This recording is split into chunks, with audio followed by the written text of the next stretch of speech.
బాలకాండం వాల్మీకి మహర్షి ఉద్భవం. సనత్ కుమారుడు వాయస్ మహర్షికి వాల్మీకి మహర్షి జీవితాన్ని వివరించాడు. సుమతి, కౌశికి అనే బ్రాహ్మణ దంపతులకు జన్మించిన కుమారుడి పేరు అగ్నిశర్మ. చిన్నతనం నుంచే అగ్నిశర్మ విద్యలో శ్రద్ధ చూపలేదు. అప్పటి రాజ్యంలో ధర్మ నశించిన కాలం. ఎవరూ దానం చేయడంలేదు, పరస్పరం సహాయం చేయడంలేదు. ఆ పరిస్థితుల్లో తన భార్య, పిల్లలతో కలిసి అరణ్యంలోకి వెళ్లి జీవనం కొనసాగించసాగాడు. అక్కడ కందమూలాలు, తేనె లాంటివాటిని సేకరించి జీవించేవాడు.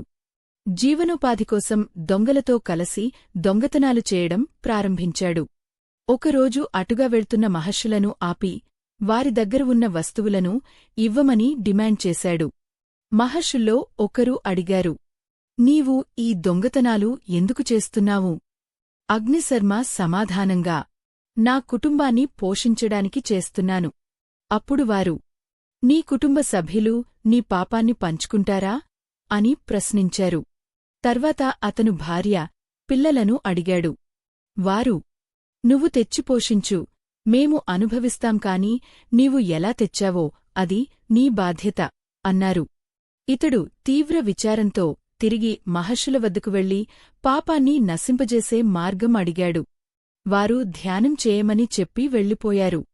13 సంవత్సరాల తపస్సు. అగ్నిశర్మ 13 సంవత్సరాలపాటు తపస్సు చేయగా అతని చుట్టూ పెద్ద పుట్ట, వల్మికం ఏర్పడింది. తపస్సులో ఉండే అతన్ని గుర్తించలేక అతన్ని పలవడానికి వాల్మీకి అని సంబోధించారు.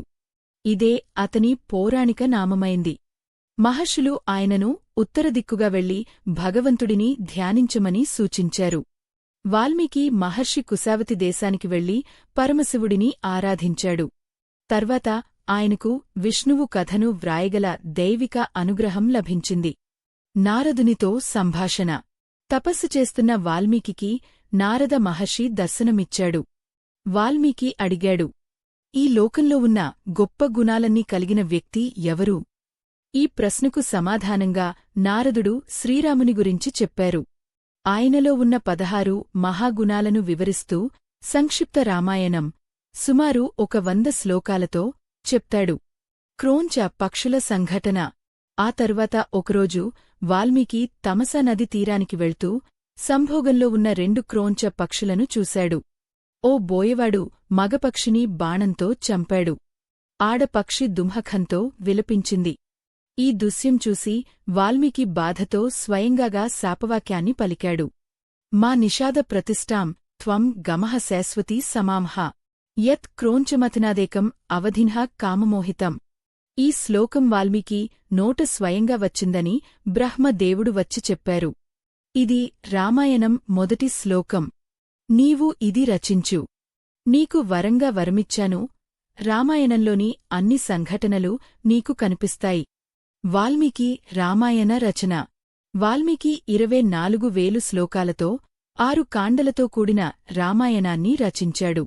తదనంతరం తన ఆశ్రమంలోని బాలురు లవకుశలతో కలిసి ఈ గాథను గానం చేయించాడు.